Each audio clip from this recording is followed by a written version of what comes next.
बरं सर, मग आता ह्या पॅरेंटिंगसाठी जे आपण म्हणतो, त्याच्यासाठी योग्य वय काय? म्हणजे कुठलं असं एज आहे ज्याच्यामध्ये मुलांना त्याच्याबद्दलचे संस्कार दिले पाहिजे? तसं पाहायला गेलं तर पहिला असते बाल्यावस्था, परत असते किशोरावस्था, परत असते प्रौढावस्था.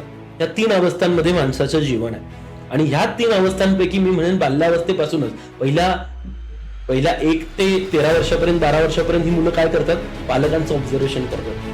पालक जर घरामध्ये कामावरून आले आणि आल्यानंतर मोबाईल घेऊन बसत असतील तर त्याच्याही मानसिकतेमध्ये बॅक ऑफ द माइंड कुठेतरी ती फाईल सेव्ह होते. काय? कामावरून आल्या मोबाईल घेऊन बसायचं असतं. तर तेही स्कूलमधून आलं की मोबाईल घेऊनच बसतं.